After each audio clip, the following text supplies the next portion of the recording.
What's going on, YouTube? Whipperman here. Going to do a very quick unboxing and maybe a little bit of a setup video for this ZeroWater 23 cup dispenser.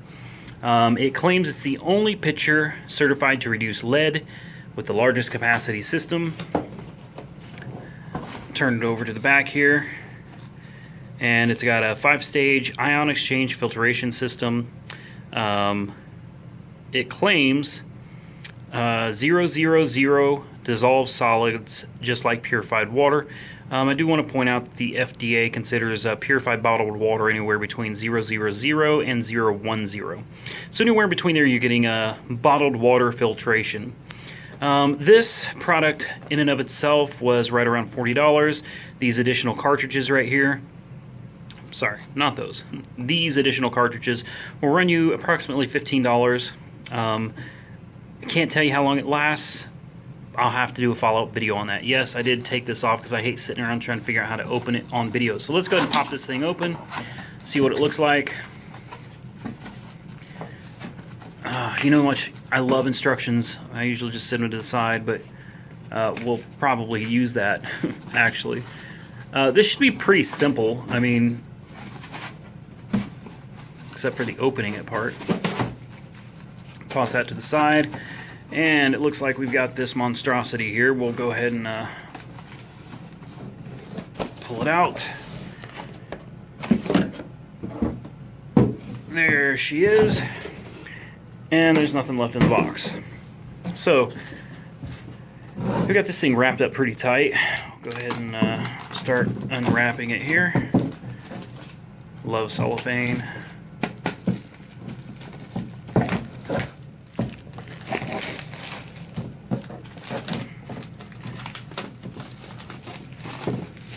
I think I made a good purchase for 40 bucks. Got it at Walmart.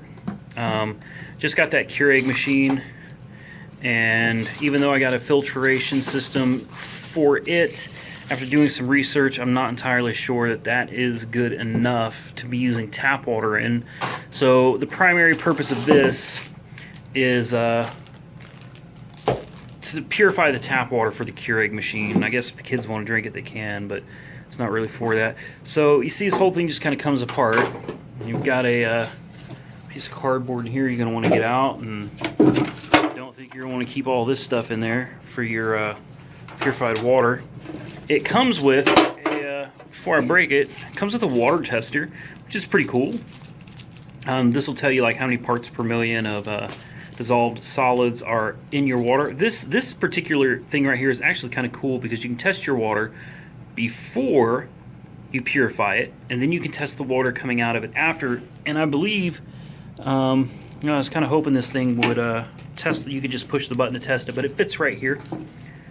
They've got it sealed up pretty good, but there it is. And it's got a nice little holder right here so you don't lose it once you unwrap it and everything. It should sit nicely right there. So here's the filter. It's a big filter, I'm not gonna lie. I'm in Oklahoma, which is yellow, which is considered 201 to 301 average, I suppose. Try to read it while I'm doing this.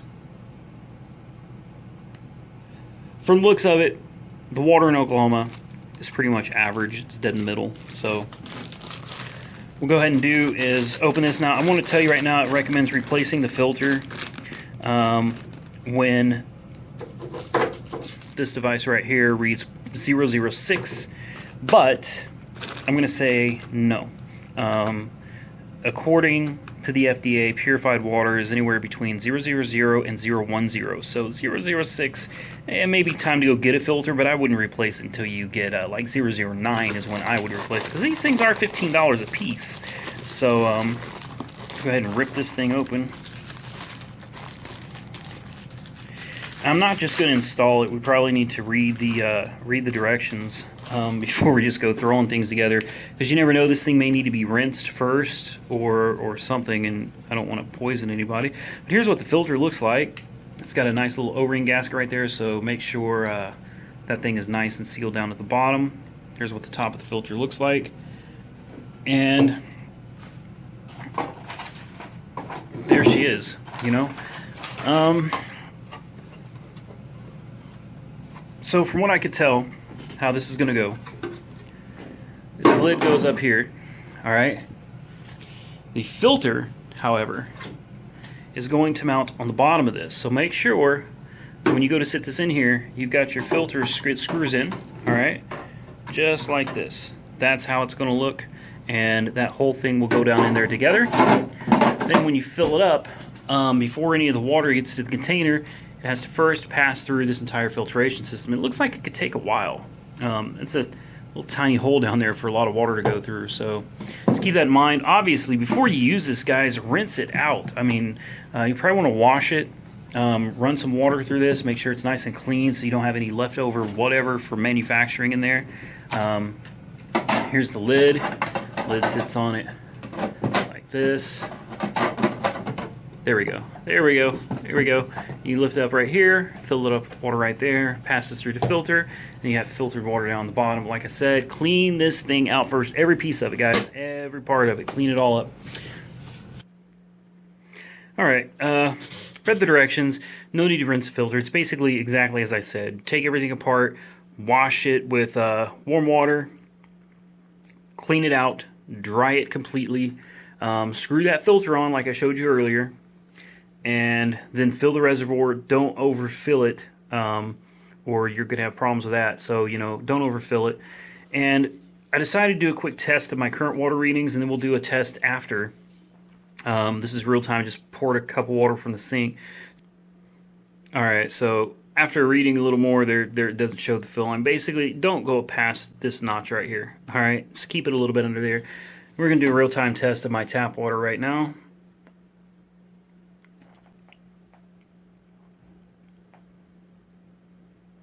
.196 parts per million. So, quite honestly, it's really not bad. That's not bad at all. It's not the greatest water, but it's definitely not bad. So that makes me kind of happy because that means the filter is going to last a little bit longer. And we have a table over here that shows how much filtration you can expect to get from this. And since I'm under 200, you're looking at 25 to 40 gallons. So $15 a filter. This is it's a little bit on the steep side. I guess it's the price you pay for you know, purified water. Now I want to point something else out too. There's this little tiny thing that came in there, and it reads, "This TDS meter enclosed is not intended to measure lead levels in your water. The meter is not sensitive enough to determine maximum safe lead levels, but only total dissolved solids, which will greatly affect taste. The ZeroWater filter will reduce lead to a safe level as long as it is not used past maximum capacity. Please test your filtered water regularly with your meter." So keep that in mind. I know places like Flint, Michigan, where they've got a serious problem with lead in their water. And apparently in Oregon right now they're having issues with lead in the water as well. You know, this may be the way to go, just to keep your water safe, at least while your kids are at home. While you're at home, you know, you got safe water. Just remember, you know, every so often to use this little, this handy little meter and test the water. And here in just a second, we'll do a, after this is filled up and cleaned and everything, we'll do a test to see what the water coming out of it is, what the levels are. Alright, just giving you guys a heads up, this is going to take a while. I'm not going to waste your time on the video, but I just wanted to show you. I know there's a lot of reflections going on here, but yeah, I can't even really show you, can I? The water is about to right here, and it's still got plenty to go, so we'll come back after this thing is filtered, I guess. Alright, so I'm done waiting. I decided what I'm going to do is you're going to have some patience with this, guys, so just be aware you're not going to have instant drinking water. So here's what we got. This is before filtration. We're at 211. Okay, shake that off. Got a little cup right here.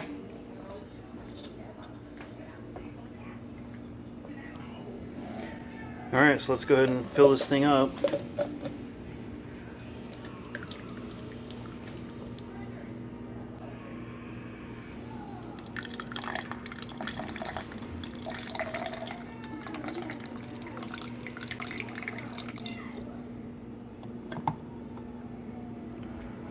That should be sufficient.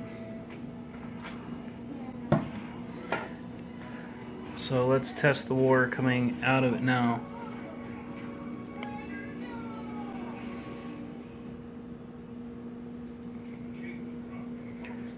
It's pretty impressive.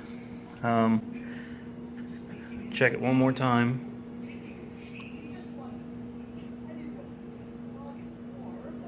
.005. Now the water in this is supposed to be 000, but several things that could contribute to me having a 005, such as this cup was just washed. I did dry it out, but there still could have been a little bit of water in there that's not purified that could have contaminated it. It's also a good possibility that when I wash this out, I didn't wash and rinse it and dry it good enough, and you could still have some contaminated water in there, which, as you can see, the numbers are exceptionally low. 005, 006. That is really good filtered water, especially when you consider the water up here sitting at like a 216. All right, so I say that's exceptional. Now I will say, after you run through your first cycle, basically your first cycle of filtered water runs out, you've got a new batch in there, the thing should be perfect after that. But in my opinion, even if it never went below 005 or 006, that is well into the bottled water quality, and I'm completely happy with that. So that works for me. It's good for my family, and $200 and some invested in this thing. That's really what it's for. We do have bottled water down there that we drink, but I mean, who knows, maybe this can replace the bottled water altogether and save us money on water bottles, and we can use it in the Keurig and the kids can drink it, etc., etc. So I'm going to end the video there, guys. As always, like, comment, subscribe, and be safe out there.